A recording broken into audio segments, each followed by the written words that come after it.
Welcome to my channel classes by Sunita ma'am. आज हम इस वीडियो में कक्षा 6 का तीसरा पाठ, जिसका नाम है आप भले तो जग भला, इस पाठ का सारांश समझेंगे। जैसा कि पाठ के नाम से ही आपको पता चल रहा है, आप भले तो जग भला। इसका अर्थ है कि अगर आप अच्छे हैं तो आपको सारा संसार अच्छा लगेगा।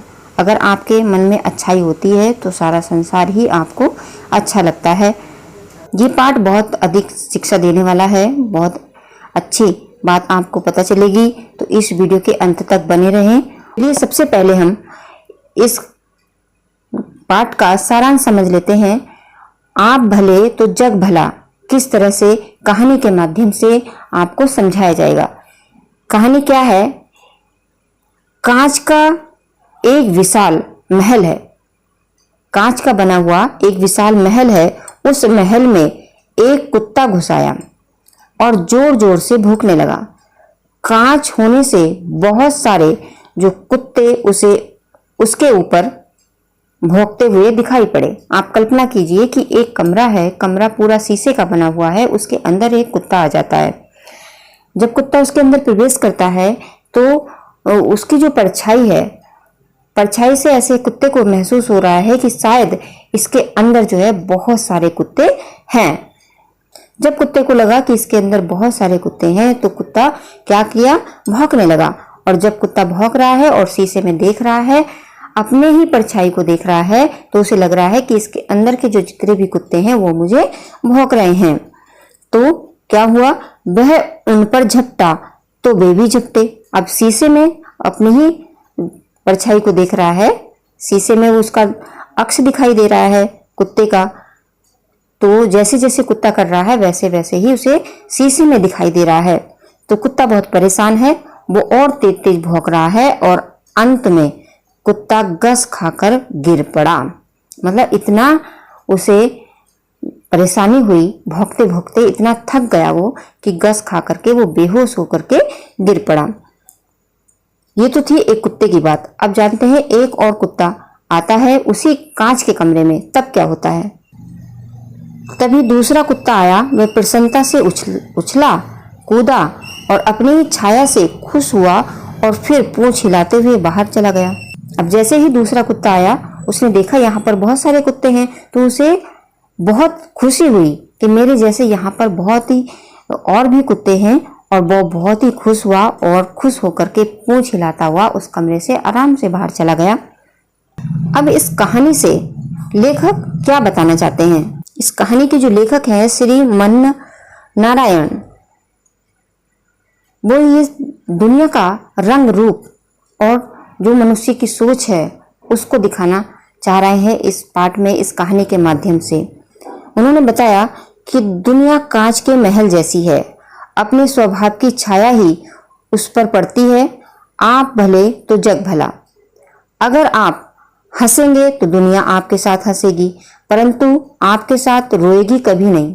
अब यहाँ पर देखिए लेखक ने कितनी अच्छी बात बताई है कि ये दुनिया जो है एक कांच के महल जैसी है, अपने स्वभाव की जो छाया है उसी पर पड़ती है। और अगर आप अच्छे हैं तो सारा संसार आपको अच्छा लगता है। अगर आप हंसेंगे तो दुनिया आपके साथ हंसेगी, लेकिन जब आप रोएंगे तो आप अकेले ही रोएंगे। आपको अपना दुख जो है, जो तुम्हारा दुख है वो तुम्हारा ही होगा, दुनिया का नहीं होगा। और क्या होगा कि दुनिया तुम्हारे साथ नहीं रोएगी।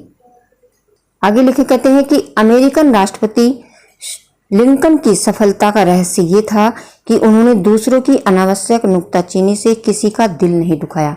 यहाँ पर उदाहरण दे रहे हैं अमेरिका राष्ट्रपति लिंकन का, और वो कह रहे हैं कि वो अपने काम से काम रखते थे, वो दूसरों में अनावश्यक बेवजह नुक्ताचीनी नहीं निकालते थे, मतलब दूसरों के कामों में दखलंदाजी या कमियां नहीं निकालते थे। कुछ लोगों का स्वभाव होता है ना, अपने काम से तो काम रखेंगे नहीं, दूसरा क्या कर रहा है, उसके घर में क्या हो रहा है, ये सब जो है वो जानने की पूरी कोशिश करते हैं। और इससे क्या होता है कि सारा समय जो है उनका व्यर्थ के कामों में निकल जाता है, और वो ऐसे व्यक्ति अपने जीवन में कभी भी सफल नहीं होते हैं।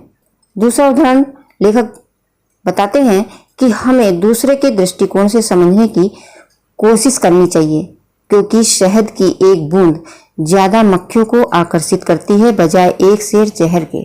उन्होंने कहा कि तुम कहीं पर एक शहद की एक बूंद डाल दो, बहुत सारी मक्खियां वहां पर ढेर सारी आ जाएंगी, लेकिन उसी जगह पर अगर बहुत सारा जहर डाल दो तो मक्खियां नहीं आएंगी। यानी अच्छा काम करने के लिए थोड़ा सा ही अच्छा काम कर दो तो किसी का भला हो सकता है, लेकिन अगर आप बुरा करोगे तो बुरा करने से किसी का भी भला नहीं होता है। आगे लेखक बताते हैं कि लोग दूसरों की आंखों के तिनके को तो देखते हैं, परंतु अपनी आंखों के शहतीर नहीं देखते।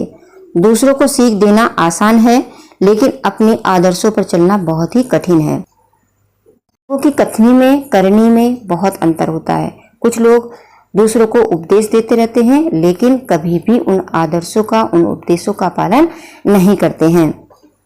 आगे लेखक कहते हैं कि हमें निंदक को दूर न करके उसे सम्मान देना चाहिए। ये बहुत बड़ी बात कही है लेखक ने कि जो हमारी बुराई निकालता है ऐसे व्यक्ति को हमें सम्मान देना चाहिए, क्योंकि हम ऐसे व्यक्ति को अपने पास रखना चाहिए जिससे कि कोई हमारी बुराई बताने वाला हो। इससे क्या होगा कि हमें अपनी बुराइयों का पता चलेगा, हम अपनी बुराइयों का सुधार कर सकते हैं और हम जीवन में एक अच्छे इंसान बन सकते हैं। लेकिन ये बस कहने की बात है, क्योंकि हर कोई व्यक्ति अपनी बुराई सुनना नहीं चाहता है। लेकिन जो महान लोग होते हैं वो व्यक्ति अपने आलोचक को बहुत अधिक प्यार करते हैं, ताकि उन्हें कोई बुराई बताने वाला हो और वो उनका सुधार कर सके। आगे कहते हैं कि क्यों हमें निंदक का सम्मान करना चाहिए, क्योंकि वह हमारी गलतियों की ओर ध्यान आकर्षित करके, ध्यान दिला करके हम पर उपकार ही करता है। उसके प्रतिकूल गलती करने वालों का अपमान न कर हमें प्रेम और सहानुभूति के व्यवहार से उसे सुधारने का प्रयत्न करना चाहिए। गांधी जी हंसकर मीठी चुटकियां लेकर दूसरे की कड़ी से कड़ी आलोचना कर देते थे। जिनकी कहीं भी नहीं पटती थी वे गांधी जी के पुजारी बन जाते थे। इसीलिए लेखक ने कहा है कि जो निंदक होता है, निंदक का अर्थ होता है बुराई करने वाला, जो हमारी बुराई बताता है कि आपके अंदर ये बुराई है, तो ऐसे व्यक्ति का सम्मान करना चाहिए, क्योंकि उससे हम बहुत कुछ अपने अंदर सुधार ला सकते हैं। कबीरदास जी ने भी कहा था कि निंदक नियरे रखिए आंगन कुटी छबाए, कि अगर कोई आलोचक है तो उसको अपने आंगन में रहने दीजिए, अपने आंगन में घर बना करके दीजिए, उसे अपने साथ में रखिए, ताकि वो आपके अंदर की बुराइयों को बताता रहे और आप सुन करके उन बुराइयों का सुधार करते रहो। इससे क्या होगा कि आप बहुत ही अच्छे इंसान बन जाओगे। आगे लेखक कहते हैं कि मनुष्य को व्यवहार कुशल होना चाहिए, जानवर भी प्रेम की भाषा समझते हैं। अब यहाँ पर देखिए बहुत बड़ी बात कही है उन्होंने कि मनुष्य को व्यवहार कुशल होना चाहिए, यानी अपने व्यवहार से, अपने ही व्यवहार से हम दूसरों को अपने से दूर कर सकते हैं और अपने ही व्यवहार से हम दूसरों को अपने करीब ला सकते हैं। ये व्यवहार जो है ये बहुत बड़ी चीज होती है। चाहे आप कितना ही को धन से मदद कर दो, लेकिन अगर आपका व्यवहार अच्छा नहीं है तो कभी भी आप उसकी नजरों में सम्मानजनक व्यक्ति नहीं बन सकते हैं। तो आगे बताया है कि जानवर भी प्रेम की भाषा समझते हैं और अनुकूल प्रतिक्रिया करते हैं। हमें अपने आदर्श आचार विचार के साथ दूसरों के साथ प्रेम, सहानुभूति और सम्मान का व्यवहार करना चाहिए। यदि ज्ञानी मनुष्य स्वयं को सर्वज्ञ समझे तो वह सबसे बड़ा मूर्ख। यहाँ पर लास्ट में जो लेखक ने कहा है कि ज्ञानी मनुष्य स्वयं को सर्वज्ञ समझे, सर्वज्ञ का मतलब होता है कि सब कुछ जानने वाला, तो वह सबसे बढ़कर मूर्ख है। यानी अगर कोई व्यक्ति ऐसे समझता है कि मुझे सब कुछ आता है, मैं मुझसे बड़ा विद्वान कोई नहीं है, अगर किसी व्यक्ति के मन में ये शब्द आ जाते हैं कि मैं सबसे बड़ा ज्ञानी हूँ, मुझे सब कुछ आता है और मैं बहुत बड़ा विद्वान हूँ, तो जब उसके मन में ये शब्द आएंगे तो समझ लो कि उससे बढ़कर कोई भी मूर्ख नहीं है। तो आज हमने इस वीडियो में जाना आप भले तो जग भला पाठ का सारांश। मुझे आशा है कि आप सबको ये सारांश अच्छी तरह से समझ में आ गया होगा। अगर आ गया है तो वीडियो को लाइक करिए, अपने मित्रों के साथ शेयर करिए और जो चैनल पर नए हैं चैनल को सब्सक्राइब भी कर लीजिए। इस वीडियो के अंत तक बने रहने के लिए धन्यवाद।